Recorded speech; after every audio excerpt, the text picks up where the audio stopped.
Welcome, welcome. I hope you're doing incredible. I wanted to recap an event that I coordinate because there's so much to share. So here's the background. My name is Carla Caldwell. If you don't know, it's nice to meet you. And every April, I coordinate a conference. Every workday of April, I coordinate a different speaker that shows how to incorporate healing for yourself and also for those you take care of. So, April is Whole Health Month, and so much is being shared that I wanted to make sure and share it with my network. If you happen to work for the VA, you can reach out to me via Teams and I'll get you an invite if this interests you. So I want to recap the last 2 days. Yesterday was day 1 and today was day 2. So for April Whole Health, yesterday, listen to this. We had an Air Force Army veteran who's also a mental health nurse who shared about his health journey. 3 years ago, he was not doing well mentally. He had several chronic disease diagnoses, diabetes, sleep apnea. He was having heart issues. And since then, he has lost 60 pounds. His mindset has changed. He's energized, he's sleeping better, he has less pain, he's doing so much better. So I wanted to have him on the conference to share what happened between 3 years ago and now.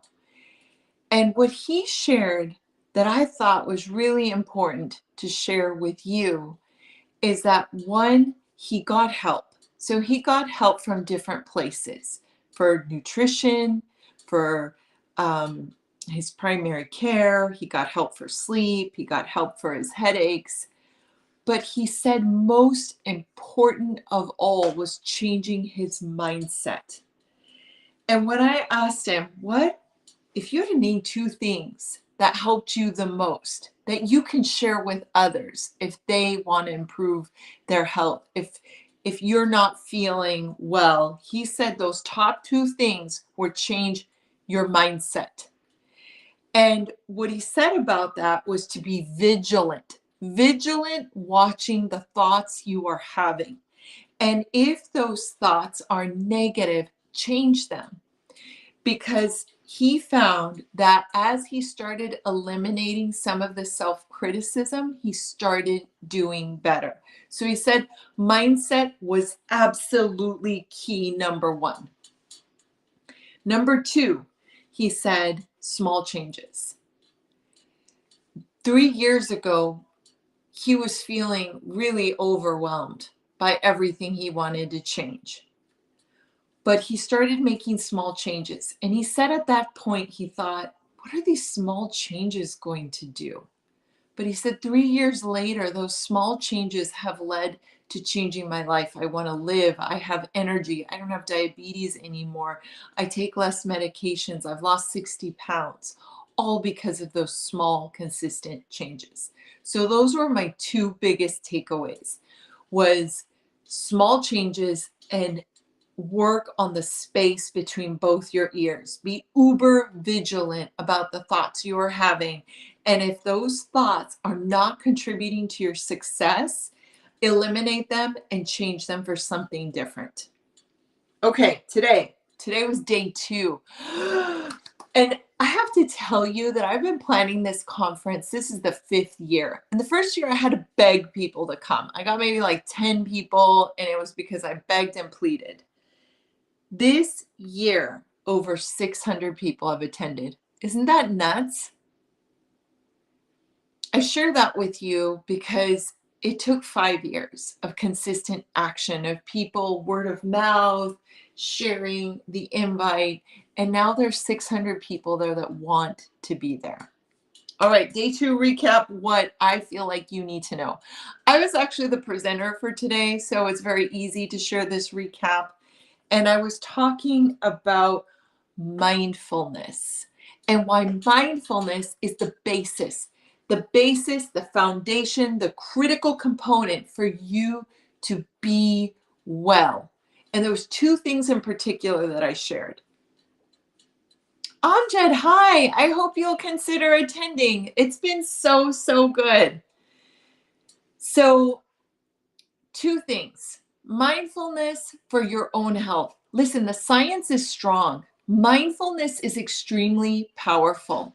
It is shown by research that when you participate in a mindfulness activity, and all mindfulness means is that you do something to practice keeping your mind in this present moment. You practice just like you go to the gym, and it's not easy because our mind, it produces thoughts. It's just what it does. So mindfulness, you practice keeping your mind in the present moment. And it can look like meditation, like cross-legged, but it can also look like washing your hands and just paying attention.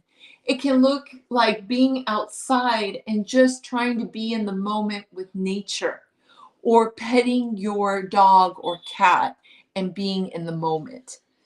So, mindfulness, spending time being in the present moment, research has shown it improves depression, it improves your mindset, it lowers your anxiety, it helps with addiction, it helps with weight management, it helps lower your blood pressure, it helps lower your blood sugar, it helps you manage pain. There's so much. This is a no-brainer. It is free and you can do it now. And the most important point, I think, is to find the form of mindfulness that works for you. We're all different. And as I mentioned, anything that helps you be in the moment is a mindfulness intervention. I will put in the comments a few resources. Okay, so number 2. So mindfulness, no brainer. I recommend you start today. Even 1 minute every day will help you to receive a lot of benefits. The number 2 part about mindfulness that's really important to note is that it can be a tool for health behavior change.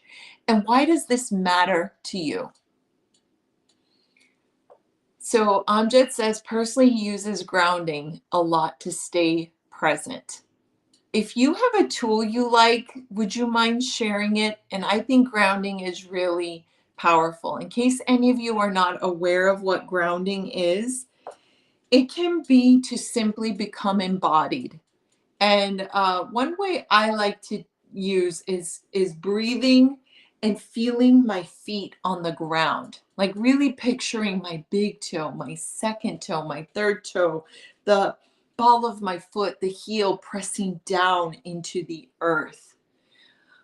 Other forms of grounding are breathing. I'm so glad you mentioned that because that is a very powerful exercise. And if you have any recommendations, please share. And I'm going to notate to myself to share some grounding resources. Actually, Amjad, our first day, we had a wonderful grounding exercise. And I'm going to try to remember to send it to you tomorrow in case you like it. It was so simple. It was just taking some deep breaths and really just becoming aware of any smells, sights, touch helps to ground. Okay. So why is mindfulness important for health behavior change? We now know through research, very compelling research from lots of different agencies like the Center on Disease, the CDC, the World Health Organization, Cleveland Clinic, Harvard, all have shown that over 85% of chronic disease is preventable. That's a lot. So by chronic disease, I mean diabetes, cancer, heart disease, hypertension, high cholesterol. These are largely preventable by your health behaviors. Now, with that being said, so health behaviors include movement, what you eat, what you think, how you sleep. It's not simple. It's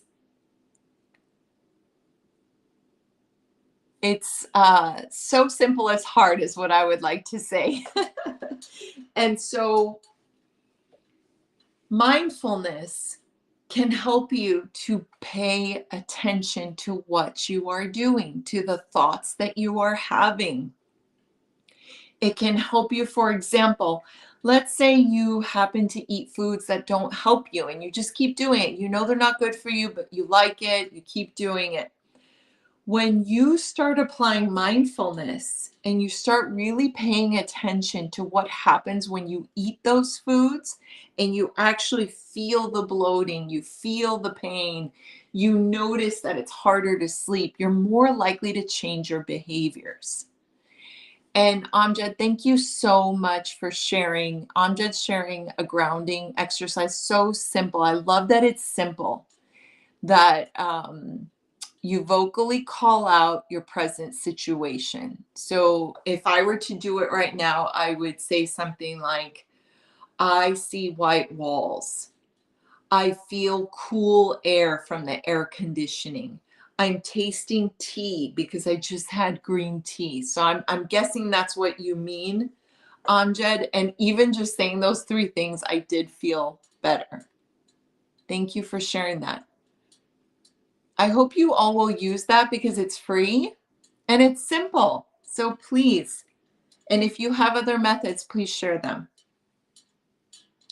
So mindfulness can help with health behavior change. And I really think it's important to consider this, especially knowing that we can prevent over 85% of chronic disease. I hope this was helpful and it gave you food for thought. I have a weekly newsletter through LinkedIn and also through my own carlacaldwell.com. If you want to sign up, I give weekly inspirations. If you do happen to work for the VA and want to join in on an April Whole Health session, please Teams message me. And Amjad, I'm just so grateful that you shared your thoughts and your expertise. I appreciate it. Thank you all so much. If you found this helpful, please share with your network.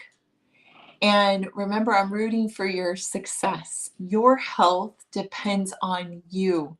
You acknowledging that you are the expert of you, paying attention and collecting data from the most important place, you, and then identifying meaningful actions. So I'm rooting for your success. I'll be back tomorrow to share a recap for day 3. And thank you so much. Have a great day. Thank you.